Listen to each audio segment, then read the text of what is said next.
Somos iglesia, reino de luz, nuestra bandera, la cruz de Jesús. Somos iglesia, somos nación, la tumba vacía es nuestra canción.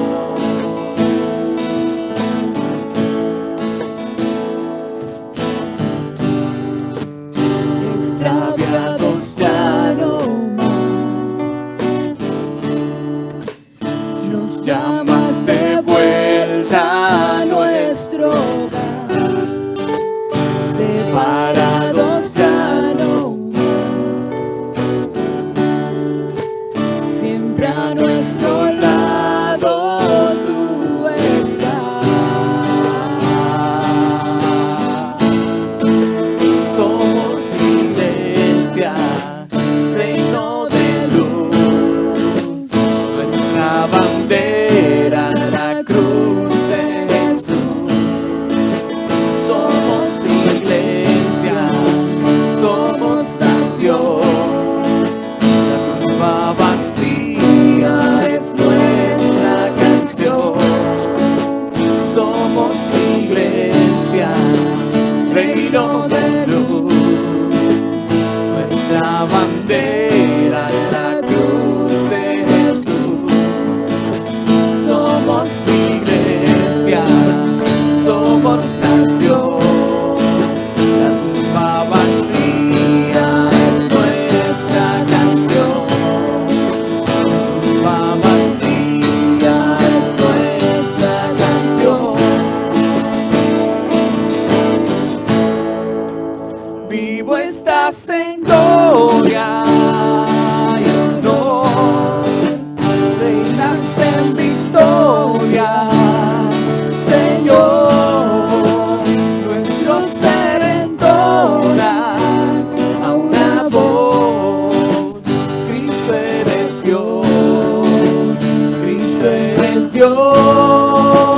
Vivo estás en gloria y honor, reinas en victoria, Señor. Nuestro ser entona a una voz: Cristo eres Dios, Cristo eres Dios. Somos iglesia, reino de luz, nuestra bandera, la cruz de Jesús. Somos iglesia, somos nación, la vacía es nuestra canción. La tumba vacía es nuestra canción.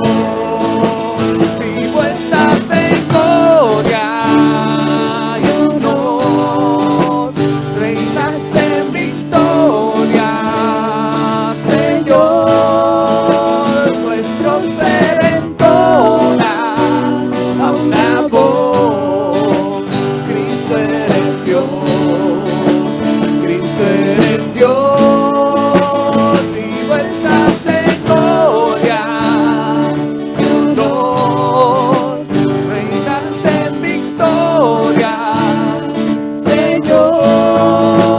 Nuestro ser entona a una voz: Cristo eres Dios, Cristo eres Dios.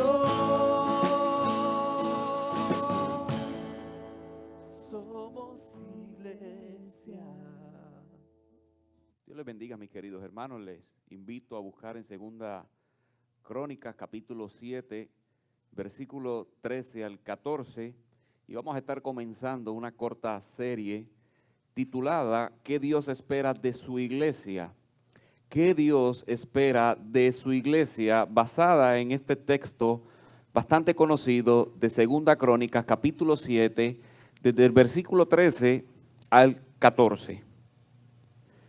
Así que vamos a leer la palabra de Dios, que lee de la siguiente manera: si yo cerrare los cielos para que no haya lluvia y si mandare a la langosta que consuma la tierra, o si enviare pestilencia a mi pueblo, si se humillare mi pueblo sobre el cual mi nombre es invocado, y oraren y buscaren mi rostro, y se convirtieren de sus malos caminos, entonces yo oiré desde los cielos y perdonaré sus pecados y sanaré su tierra. Les invito a orar. Padre, Dios de inmensa bondad, delante de ti nos presentamos reconociendo nuestra debilidad y al mismo tiempo, Señor, reconociendo tu señorío sobre nosotros. Te pedimos, Padre, que por este sermón las vidas puedan ser transformadas, edificadas y que sigamos, Señor, haciendo frente, Padre, que sigamos, mi Dios, tomando fuerzas a través de tu palabra y tu Espíritu Santo para seguir enfrentando esta situación difícil. Todo eso, Señor, te lo pido en Cristo Jesús. Amén y amén. Mucho se ha escrito, bueno o malo, con relación a esta enfermedad que nos acecha. Se busca alguna explicación del por qué, para qué y hasta cuándo estará con nosotros. Hace varios días atrás yo quise escribir algo y quiero compartirlo de manera de introducción. Le puse como título, Dios nos está despertando. Y dice de la siguiente manera, no podemos negar que los tiempos que estamos viviendo son sumamente difíciles. El mundo parece estar colapsando ante un enemigo que, aunque no se ve a simple vista, sí hemos visto sus efectos, dejando en el mundo más de 1 millón de contagios y esa cifra sigue subiendo cada segundo, como también miles de personas muriendo. Ante todo esto, cada persona tiene una opinión de lo que está sucediendo. Los científicos tienen sus teorías, los filósofos también, los ateos y por supuesto los creyentes. Estos últimos, según su escuela teológica, difieren en sus explicaciones, aunque todos tienen en común que solo Dios puede hacer algo con todo lo que está aconteciendo. Ahora bien, se escucha que Dios posiblemente está enviando juicio al mundo por darle la espalda a Él. Citan eventos como el diluvio y Sodoma y Gomorra, entre otros. Otros afirman que Dios no tiene nada que ver en todo esto, pero que sí lo puede resolver. Y estamos aquellos que creemos que Dios es soberano y por tal razón Él ha permitido que esto ocurra con un propósito. Creo que el problema radica el conocer el propósito preciso, ya que Dios no nos ha dicho por qué está permitiéndolo. Lo que sí estoy casi seguro es que Dios lo está utilizando con varios propósitos. En primer lugar, creo que Dios está dejando claro a un mundo incrédulo que Él es real y que vengan a encontrarse con su Hijo Jesucristo. Por otro lado, les ha mostrado al hombre lo débil que es y que en un abrir y cerrar de ojos todo cambia en el mundo entero. Pero creo que Dios está dirigiendo sus cañones, por decirlo de una manera, a su iglesia que ha estado dormida por décadas, acostumbrada a confundir el activismo con el respaldo de Dios, hacernos ver que la agenda que importa es la de Él y no la de cualquier iglesia en particular o institución humana. Nos ha hecho ver lo carnal que muchas veces actuamos con envidias, celos, murmuraciones, divisiones y falta de amor por Dios y por nuestros hermanos. Dios nos está despertando para que no seamos nosotros los exaltados por nuestros éxitos ministeriales, sino que sea exaltado Él. Que aprendamos como el apóstol Pablo a gloriarnos en nuestras debilidades, como dice 2 de Corintios capítulo 12, versículos 7 al 10, y no en nuestras fortalezas. Nos está despertando del amor que hemos tenido en muchas ocasiones hacia el mundo y que nuestro amor sea solo para Él. Bien podemos tomar la reprensión a la iglesia de Éfeso para que volvamos a nuestro primer amor. Nos está despertando para que lloremos por nuestros pecados y nos arrepintamos de cada uno de ellos. No es tiempo para ver el pecado de otros y entreteniéndonos hablando de ellos, sino que es para ver nuestro pecado y pedir perdón. Dios nos está despertando para que cumplamos la gran comisión que por mucho tiempo se ha ignorado. Dios nos está despertando para volvernos a Él y aprender de Jesús, que es manso y humilde de corazón. No perdamos esta ocasión histórica para cambiar. que cuando podamos salir nuevamente la gente vea que hemos pasado tiempo con Dios. Que Dios nos ayude. Eso fue un escrito que hice recientemente debido a todo lo que está ocurriendo. El texto de hoy es sumamente conocido y utilizado cuando han ocurrido desastres en la historia de la humanidad. Y antes de yo entrar en este texto, yo quiero hacer varias aclaraciones que encuentro que son oportunas. La primera es que yo no estoy afirmando ni negando que esta pandemia sea un castigo por nuestros pecados. Escuche bien, yo no estoy ni afirmando ni negando que esta pandemia sea un castigo por nuestros pecados. Yo no quiero añadir dolor a los que están pasando por esta enfermedad y a aquellos que han perdido un ser querido. Ahora, ¿por qué digo esto? Porque para afirmarlo, Dios me lo tendría que haber dicho y obviamente Dios no me dijo ni me dirá nada acerca de este asunto. En segundo lugar, y la segunda aclaración es que yo estoy consciente que es un libro histórico y que fue escrito en un contexto en particular. Así que no forzaré la historia en beneficio del sermón y en este caso en beneficio de la serie. En tercer lugar, yo no estoy afirmando tampoco que cuando nosotros hagamos lo que está aquí establecido, la enfermedad, la pandemia se va a terminar. Yo no estoy afirmando eso, porque esos son terrenos que solo le pertenecen a Dios. Nosotros hacemos lo que nos corresponde a nosotros, es nuestra responsabilidad y dejarle lo que le compete y le corresponde a nuestro Dios. Habiendo aclarado eso, en este pasaje sí encontramos grandes principios que debemos aplicar no solo ahora, sino en todo momento en la historia de la humanidad. Muchos han descartado aún predicar del Antiguo Testamento. Muchos han dicho que el Antiguo Testamento carece de muchas cosas y obviamente nosotros por la misma Biblia creemos que no es así. Pablo le dice al joven pastor Timoteo en su segunda carta, capítulo 3, versículo 16, toda la escritura es inspirada por Dios y útil para enseñar, para reprender, para corregir y para instruir en la justicia. Cuando el apóstol Pablo está escribiendo esta carta desde la cárcel a su discípulo Timoteo, no existía el canon completo, o sea, no existía la Biblia que hoy usted y yo tenemos, sino que hace referencia a las Escrituras, al Antiguo Testamento. Y el apóstol Pablo está afirmando algo, dice que el Antiguo Testamento es inspirado por Dios y útil para enseñar, para reprender, para corregir y para instruir en la justicia. Ahora bien, yo no estoy diciendo con eso que simplemente este texto bíblico hoy día signifique solo el Antiguo Testamento, no, significa toda la Escritura, desde Génesis hasta Apocalipsis, pero en el momento que el apóstol Pablo está escribiendo esto, está refiriéndose principalmente al Antiguo Testamento. Así que la pregunta que debemos responder es, ¿pueden los cristianos de hoy encontrar alguna aplicación apropiada de este texto?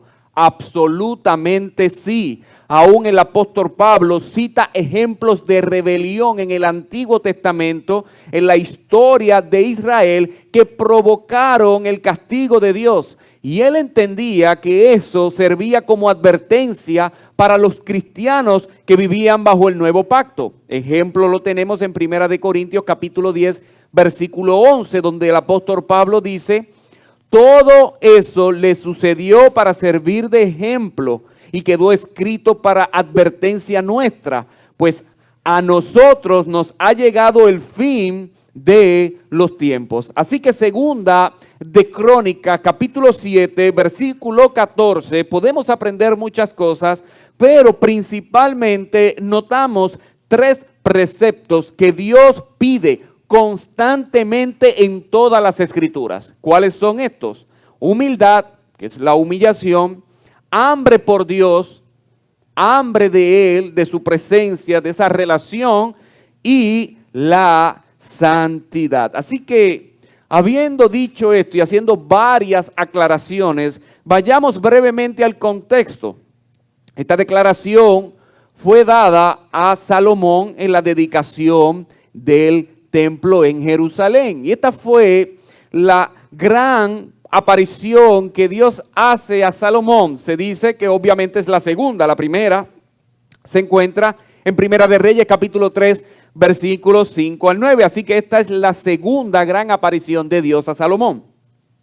Y Dios en esta ocasión le advierte que si el pueblo empieza a desobedecer, a alejarse de él, de sus preceptos, y por su desobediencia a la palabra, Dios traería consigo consecuencias para su tierra, disciplina, pero también le da el remedio.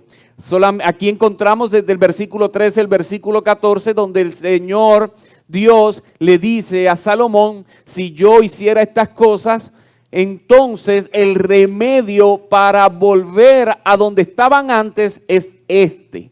Y Dios obviamente se lo comunica a Salomón. Pero es muy pertinente que nosotros contestemos también otra pregunta: ¿a quién se está dirigiendo estas palabras? Porque muchas personas creen que es a todo el mundo, al colectivo, a toda la población de la humanidad. Pero cuando nosotros vemos el mismo texto bíblico, él dice: mi pueblo sobre el cual mi nombre es invocado.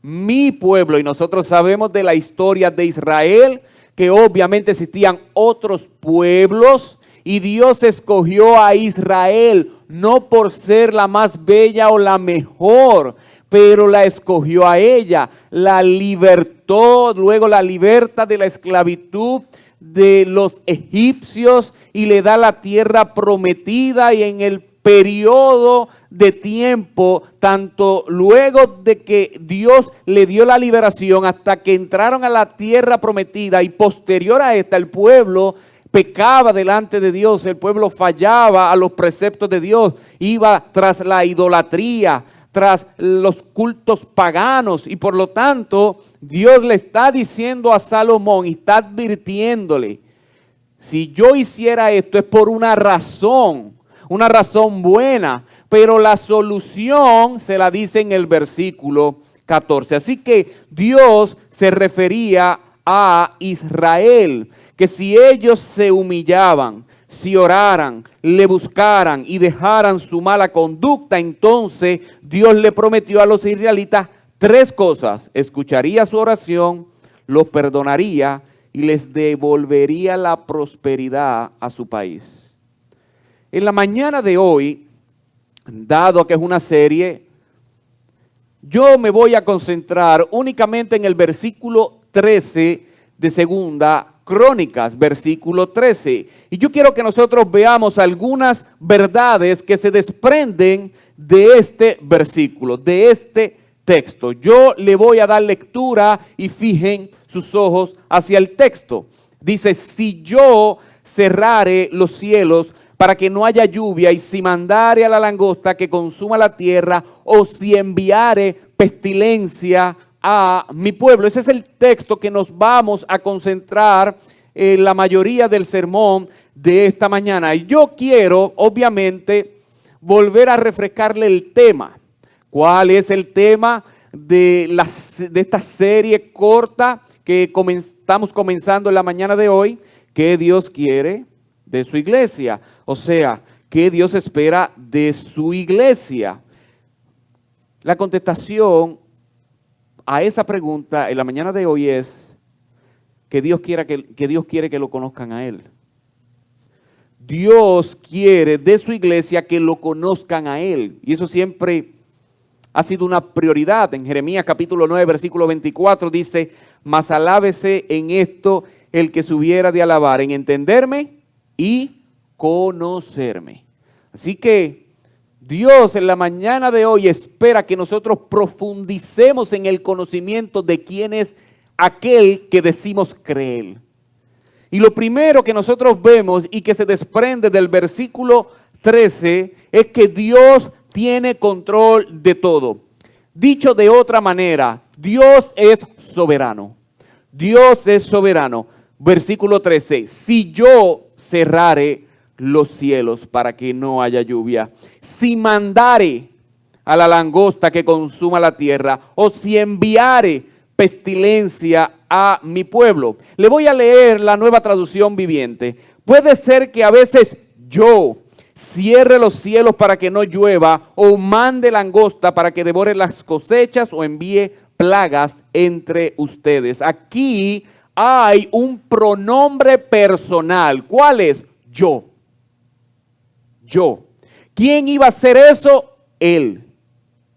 Y esto es una expresión fuerte para el cristiano que está acostumbrado a sacar a Dios de los panoramas que consideramos malos. Aunque nosotros sabemos que Él no es la fuente de maldad, tenemos que dejar claro que Él la permite y en muchos casos envía acontecimientos duros, pero con un propósito bueno. Envía acontecimientos duros, pero con un propósito bueno. Ejemplo de que Él permite eventos malos. En Génesis capítulo 45, versículo 5, tenemos el caso de José cuando fue vendido por sus hermanos.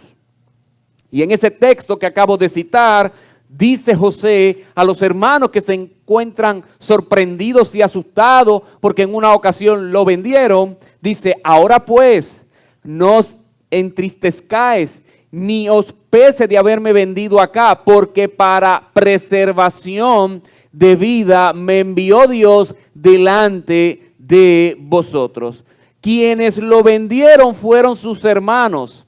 O sea, que ellos fueron directamente responsables por esa acción pecaminosa, pero Dios utiliza esa acción para cumplir su plan de salvar vidas.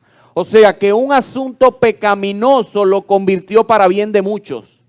Pero eso no niega el hecho que José pasara por momentos difíciles, procesos duros, aún estando en la cárcel, siendo justo porque él no había pecado ni fallado. Así que pasó por momentos difíciles y tuvo bastante tiempo donde atravesó el sufrimiento para darse cuenta luego el propósito que Dios tenía. O sea que el comienzo de haberlo vendido, él no entendía el propósito. Él estaba pasando por el sufrimiento, pero él no lo entendía. Dios no se lo había divulgado y Dios no tiene la obligación de decirnos. Pero en la gracia de Dios, José sí supo cuál fue su propósito. Se dio cuenta y dice, no, es para preservarlo de la hambruna que hay. Dios me envió a mí aquí para entonces cuando hubiese una hambruna en toda esta región, ustedes pudieran venir a comer. Y entonces la descendencia, los israelitas pudieran sobrevivir porque de ahí iba a salir el Mesías. Así que vemos que sí, José pasó por momentos difíciles, pero Dios convirtió esto para bien. En cuanto a esto, definitivamente Dios permite el mal, pero lo permite, escuche bien, con el fin de procurar arrepentimiento, humillación, etcétera, etcétera, en el hombre. Ahora, Dios también envía calamidades y me parece que aquí es como una forma más directa, sin usar intermediarios, o sea, hombre alguno, como en el texto de hoy, dice yo enviaré, yo lo hago. Es un pronombre personal. Yo no puedo, el texto, si usted lo lee en cualquier versión, está el pronombre personal, yo lo haré. Por lo tanto, ¿qué yo voy a decirle a la gente que me comienza a preguntar, pero ¿cómo es que Dios permite esto? Bueno, tiene un propósito, tiene un fin bueno, pero es Dios el que de manera directa está haciéndolo aquí, en el texto que estamos utilizando en la mañana de hoy. Así que ya en este caso Dios directamente está enviando juicio sobre la tierra por causa de muchos pecados. Pero aún esto es con el propósito de procurar un bien para todos los hombres, arrepentimiento y que se vuelvan de sus malos caminos. Cuando usted va al libro de Job, que es muy comentado, Job en el capítulo 1, versículo 21 y 22 dice, el Señor dio y el Señor quitó. Noten que él dice que Dios quitó. Bendito sea el nombre del Señor. En el capítulo 2, versículo 10 dice, en todo esto Job no pecó ni culpó a Dios. ¿Aceptaremos el bien de Dios y no aceptaremos el mal? En todo esto Job no pecó con sus labios. Vuelvo y leo, porque es que el mismo texto lo dice. Es que nosotros muchas veces escuchamos lo que queremos escuchar. Ese es el problema nuestro. Hay noticias buenas de las cosas que pueden estar pasando con esta pandemia. No, pero eso no lo queremos escuchar ni compartir. Queremos escuchar las tragedias. Queremos compartir las tragedias. Pero las cosas buenas no. Lo mismo pasa en la Biblia. El mismo Job, que muchas veces hablamos de su sufrimiento y hablamos de él mismo dice, aceptaremos el bien de Dios y no aceptaremos el mal. En todo esto Job no pecó con sus labios. Así que al decir eso, él no pecó. Al inculpar en cierta manera a Dios por lo que le estaba ocurriendo, no pecó. Deuteronomio capítulo 32, versículo 39. Ved ahora que yo soy el Señor y fuera de mí no hay Dios. Yo hago morir y hago vivir. Yo hiero y yo sano. No hay quien pueda librar de mi mano. Dios hizo el diluvio. Y se dice que en el diluvio entre 8 a 15 millones de personas murieron, de acuerdo a cálculos humanos. Y 8 personas únicamente fueron rescatadas. Hermano, querido amigo que nos escucha, aunque no te guste la verdad, Dios es soberano y Dios tiene control de todo. Su propia palabra lo declara explícitamente. Nabucodonosor tuvo que reconocerlo en Daniel capítulo 4, versículo 34 al 35. Mas el fin del tiempo, yo, Nabucodonosor, alcé mis ojos al cielo y mi razón me fue devuelta y bendije al Altísimo. Y alabé y glorifiqué al que vive para siempre, cuyo dominio es sempiterno y su reino por todas las edades. Todos los habitantes de la tierra son considerados como nada, y él hace según su voluntad en el ejército del cielo y los habitantes de la tierra, y no hay quien detenga su mano y le diga, ¿qué haces? Esa es una verdad. Te guste o no, la quieras aceptar o no, eso es una verdad. Segunda Crónicas capítulo 26 dice, el eterno Dios de nuestros padres, ¿no eres tú Dios en los cielos y tienes dominio sobre todos los reinos de las naciones? ¿No está en tu mano tal fuerza y poder que no hay quien te resista? Así que hermanos, Dios es soberano y Dios controla todos los acontecimientos. Él tiene control absoluto. Por eso nosotros no oramos para que Dios tome el control, porque eso, en mi oración, yo estoy reconociendo algo que no es bíblico, que Dios no tiene control de nada, por lo tanto Dios no es soberano. No, Dios tiene control. Y yo se lo estoy mostrando a través de textos bíblicos bastante explícitos. Inclusive nosotros vemos en la Biblia que Dios controla la naturaleza. En Jeremías capítulo 14, versículo 22, dice, ¿hay entre los ídolos de las naciones quien haga llover? En forma de pregunta. ¿Y dará a los cielos lluvias? ¿No eres tú, Jehová, nuestro Dios? En ti pues esperamos, pues tú hiciste todas estas cosas. En Mateo capítulo 8, versículo 26, nuestro Señor Jesucristo es Dios. Si usted quiere saber y conocer quién es Dios, conozca a Jesucristo. Y si usted quiere conocer a Jesucristo, conozca a Dios, esto es la misma persona. Y allí en la embarcación, en aquella gran tormenta, Mateo capítulo 8, versículo 26, dice que reprendió los vientos y el mar y se hizo grande bonanza. Controla la naturaleza cuando Él quiere. En Santiago capítulo 5, versículos 17 y 18, Elías, un hombre sujeto a pasiones semejantes a las nuestras, dice que oró. ¿A quién oró? A Dios fervientemente para que no lloviese, y dice que no llovió sobre la tierra por 3 años y 6 meses. Y luego oró. ¿A quién oró? A Dios. Y el cielo dio lluvia y la tierra produjo su fruto. Así que Dios controla la naturaleza. No solamente Dios controla la naturaleza, Dios controla hasta los animales. Esto es claramente enseñado en la Biblia en Génesis capítulo 6 versículo 20, que leemos que antes de que Dios enviara el diluvio sobre la tierra, Él hizo que 2 animales de cada clase entraran al arca de Noé. Estos animales fueron controlados por Dios. Inclusive en Éxodo capítulo 8 tendremos una descripción de las plagas que Dios envió sobre la tierra de Egipto, controlando las ranas, las moscas. Él controla. Y no tocaban a los israelitas, ¿sabes? Le enviaba a Faraón y al pueblo egipcio, pero no a los israelitas. Hermano, mi amigo que nos escucha, Dios es soberano en todo, y cuando digo en todo, es todo, incluyendo esta pandemia. No es la casualidad ni la mala suerte del año 2020, ni el hombre, ni Satanás, quienes gobiernan al mundo. Es el Dios Todopoderoso quien gobierna por su buena voluntad y para su gloria eterna. Así que nosotros, eso se desprende del versículo 13, porque Él dice, yo enviaré. Oye, Salomón, si yo enviare estas fatalidades, entonces para poder salir de esto, y le da las instrucciones. Pero Él dice, soy yo el que lo va a hacer. No dice Satanás. No, Él dice, yo lo haré. Y es preciso nosotros aclarar esto.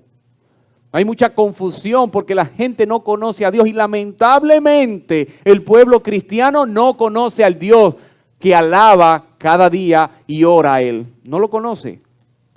Dios es soberano, Dios tiene control de todo. Lo segundo que se desprende es la realidad del mal. Eso no lo podemos negar. Con solo el hecho de hablar de lo bueno y de lo malo afirmamos la existencia de un Dios. ¿Quién es Él el que determina qué es bueno y qué es malo?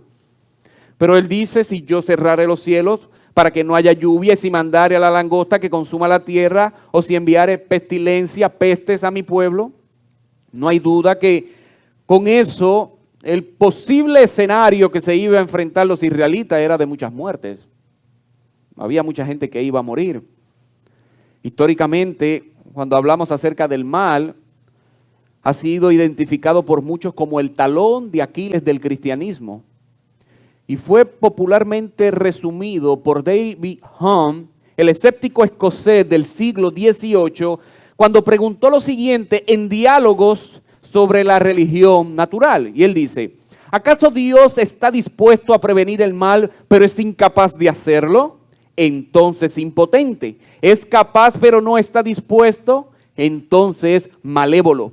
¿Está dispuesto y es capaz de hacerlo? ¿Por qué existe el mal entonces?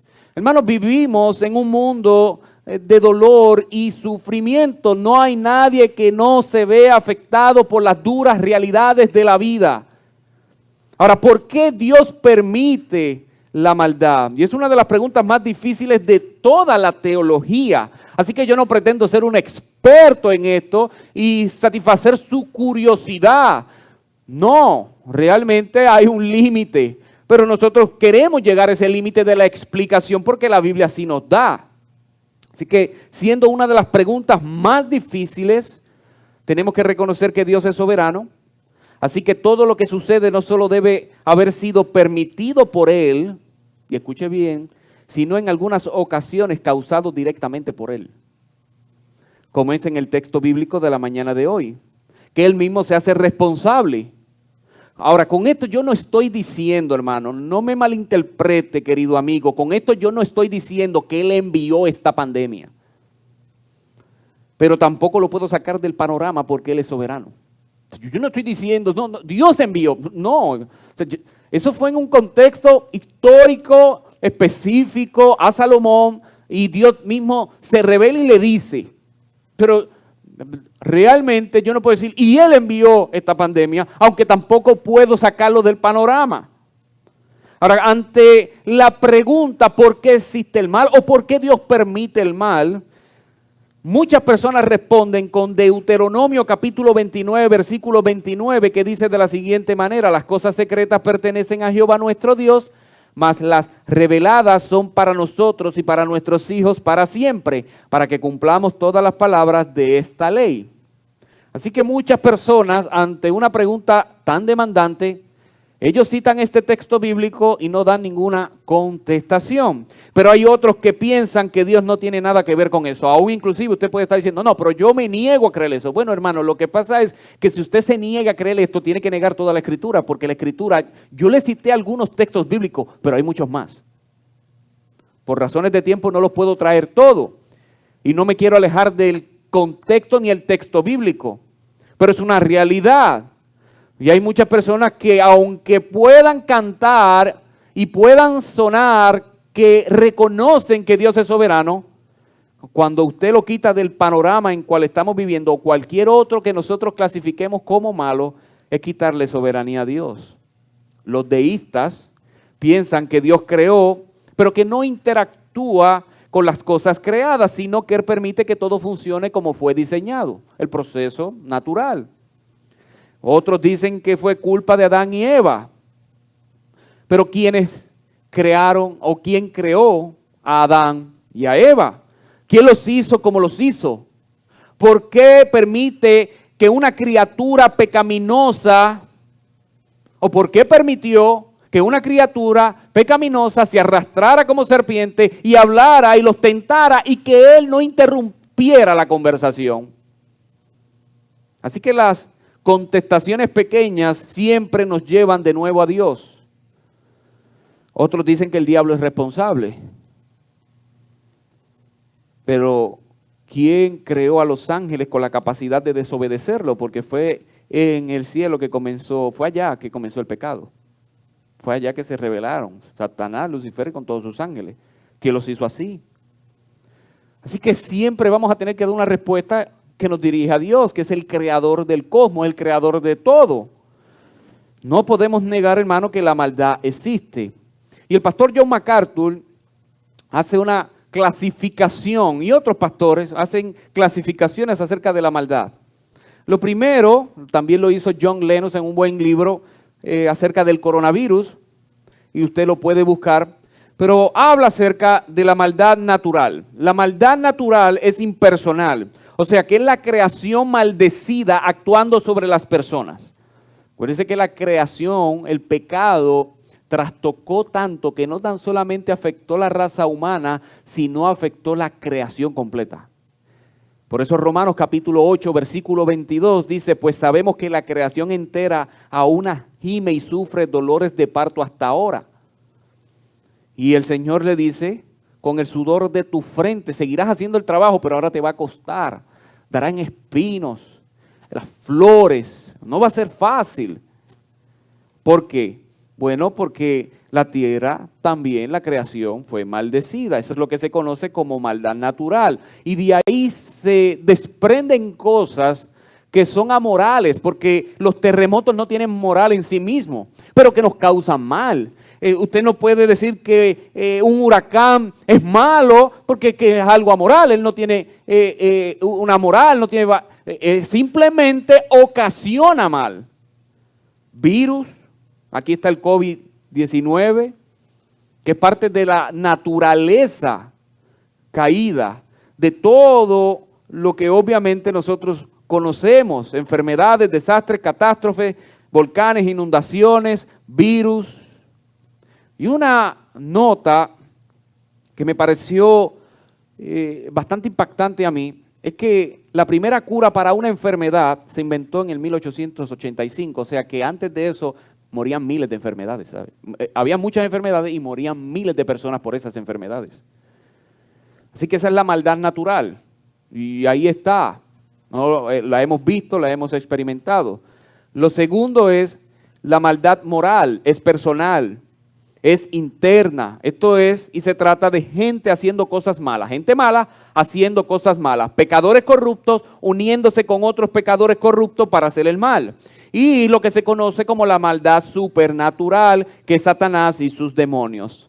Así que tenemos que resumir hasta ahora, y lo resumimos así: Dios conoce todo, Dios es todopoderoso, Dios es soberano, Dios existe, la maldad existe y Dios quiso que la maldad existiera porque de otra manera no existiría la maldad.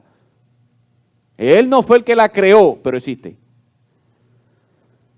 Él no previno que existiera, porque Dios tiene un propósito para la maldad. Así que eso nos lleva al tercer y último punto de la mañana de hoy. ¿Por qué Dios permite el mal? Yo no voy a hacerlo de manera temática, yo voy al contexto.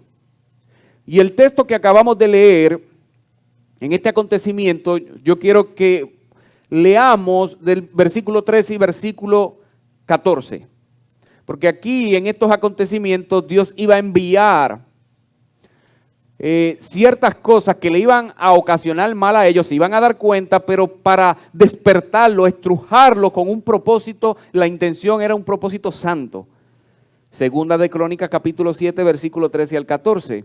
Si yo cerrare los cielos para que no haya lluvia, si mandare a la langosta que consuma la tierra, o si enviare pestilencia a mi pueblo, si se humillare mi pueblo sobre el cual mi nombre es invocado, y oraren y buscaren mi rostro y se convirtieren de sus malos caminos, entonces yo oiré desde los cielos y perdonaré sus pecados y sanaré su tierra. Hermano, si Dios estaba pidiendo al pueblo que se humillaran, es que estaban orgullosos. Si el Señor le está diciendo que la solución era la humillación, es porque Él envía eso, porque el pueblo estaba orgulloso y el pecado del orgullo nos destruye. Proverbios capítulo 16, versículo 18 dice: antes del quebrantamiento es la soberbia y antes de la caída la altivez de espíritu. Al orgulloso no le va bien. Y nosotros sabemos que la fuente de todos los pecados se encuentran en el orgullo y en el egoísmo. Ejemplo tenemos cuando Caín mató a su hermano Abel. Lo mata porque lo envidió y lo envidió porque él creía que era mucho mejor que su hermano. Así que el orgullo precede a la envidia. Y el asesinato lo precede la envidia. Y así sucesivamente es una cadena. Pero ¿de dónde se genera? ¿Cuál es la raíz de esos pecados? ¿Cuál es la fuente? El orgullo y el egoísmo. Y si hay un pueblo orgulloso y Dios está viendo a su pueblo orgulloso, sería malévolo que no los despierte. Sería malévolo que no haga nada y deja y permita que se destruyan. Eso sí habla mal de Dios. Pero como Dios es bueno y aún el autor de los Hebreos dice que Dios al que ama disciplina, pues entonces interrumpe la historia para que ellos se puedan dar cuenta, porque el pecado del orgullo los estaba destruyendo. Así que es un propósito bueno. Ellos tenían también que arrepentirse de sus pecados, porque el texto nos llama a eso. Dice: si se humillare mi pueblo sobre el cual mi nombre es invocado, y oraren y buscaren mi rostro y se convirtieren de sus malos caminos, si se apartan de sus malos caminos. Habla que estas personas, este pueblo, en un momento dado iban a caer en pecados bochornosos, que iban a deshonrar el carácter de Dios, pero que al mismo tiempo se iban a estar destruyendo.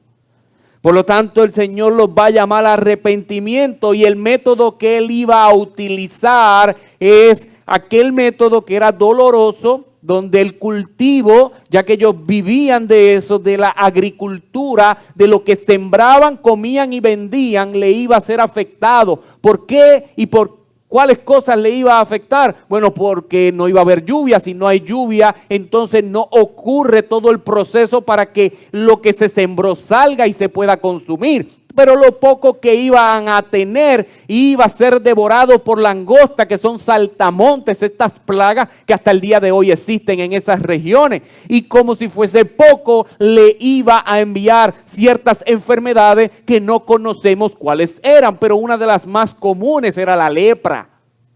Por lo tanto, Dios dice: ustedes van a estar pecando, se van a estar destruyendo, y de la manera en que yo los voy a despertar, la manera en que yo los voy a disciplinar, buscando que ustedes vuelvan a mí para que les vaya bien, es de esta. Si no lo hago así, no se van a dar cuenta. Ese es el problema nuestro como humanidad, que solamente buscamos de Dios cuando las cosas salen mal. ¿Sí o no? Contésteselo usted. Si estamos mal, es que usted escucha a compañeros de trabajo decirle, por favor, oren por mí cuando está mal. Pero cuando la cosa está bien, ni mencionan a Dios. Simplemente o solamente cuando las cosas andan mal y ellos interpretan que su vida se ha visto afectada por una enfermedad, por la pérdida del empleo o por cualquier otra cosa, entonces sé que muchos visitan la iglesia y cuando se resuelve el asunto vuelven a vivir sus vidas como antes. Por lo tanto, hermano, yo no puedo criticar ni yo puedo decirle a Dios cómo Él debe hacer las cosas.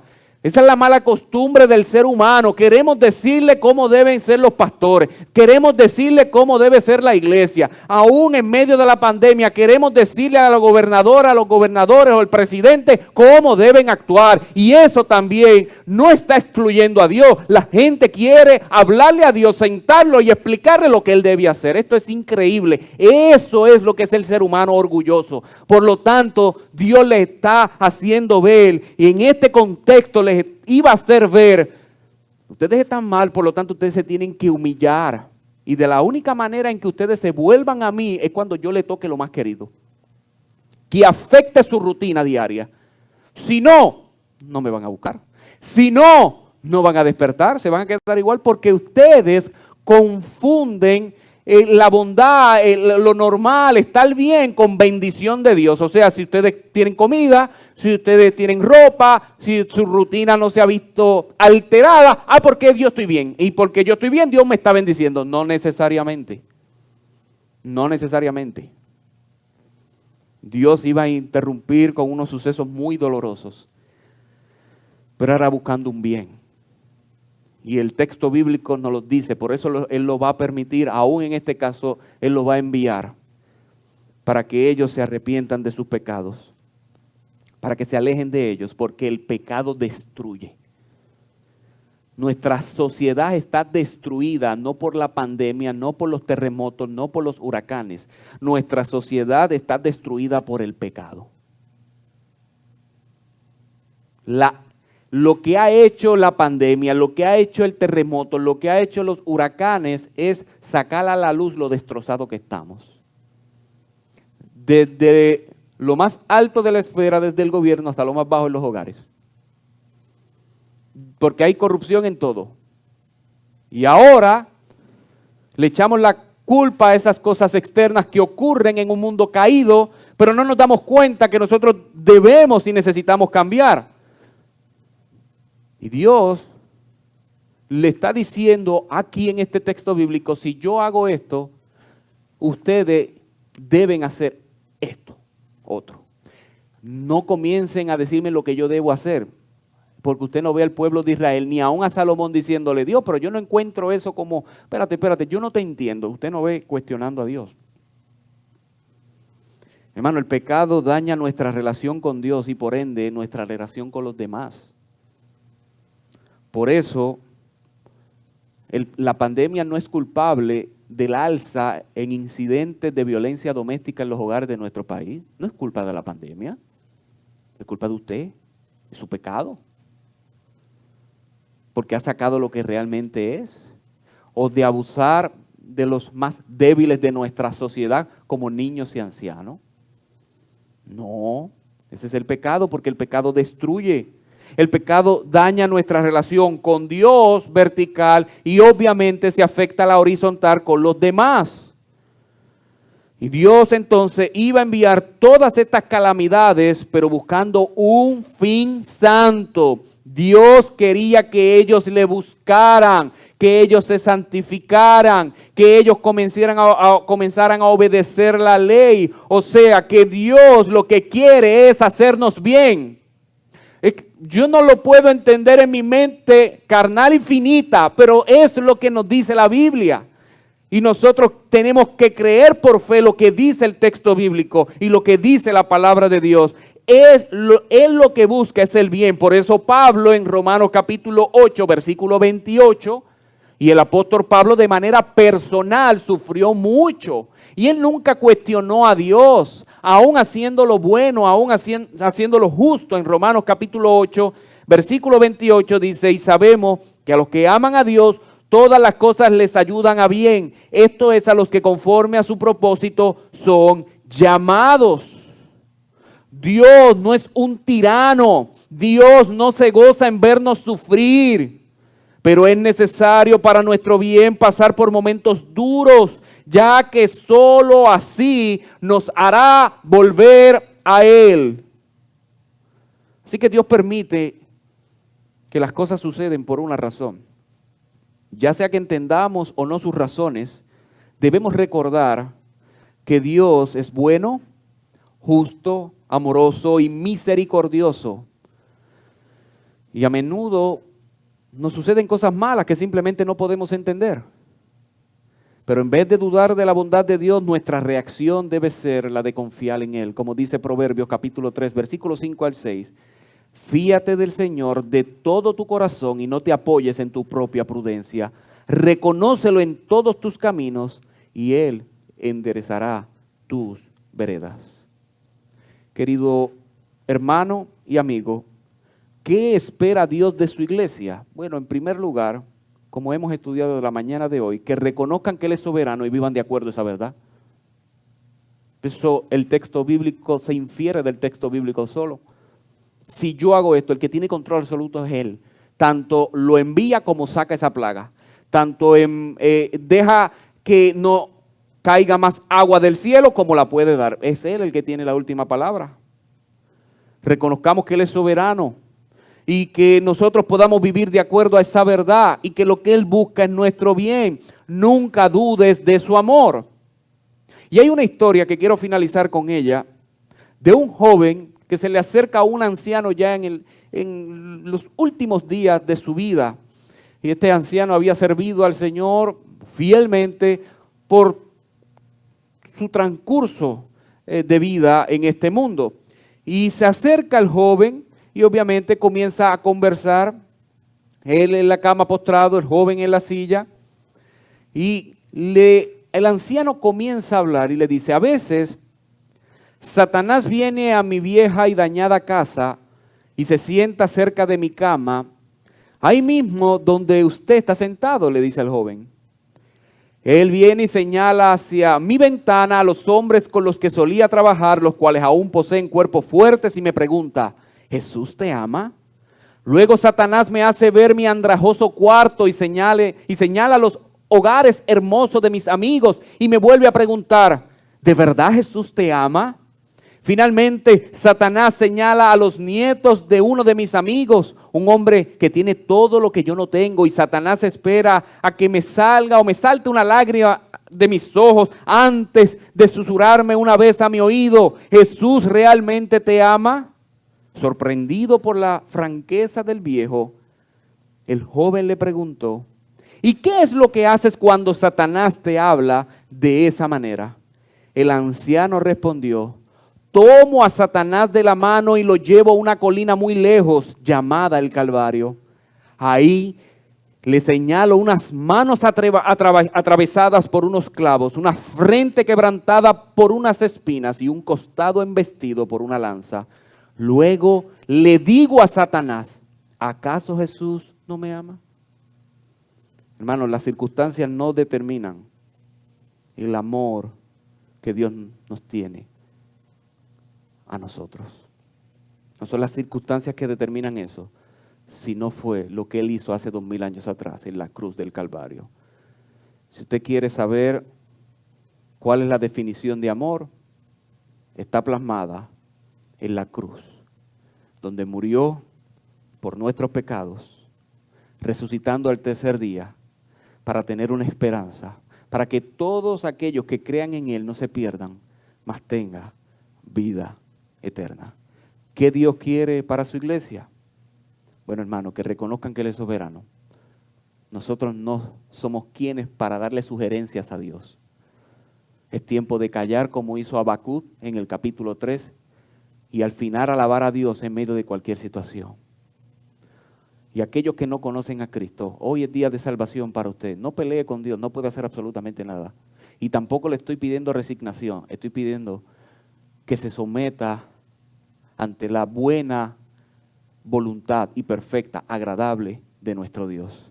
Pero si usted no conoce a Cristo, venga en arrepentimiento y fe, porque Él salva a todos los que vienen a Él con un corazón contrito y humillado. Reconozca que usted ha pecado, reconozca que solamente Él lo pueda salvar y arrepiéntase de ello. Así que, hermanos, Dios le bendiga y Dios le guarde.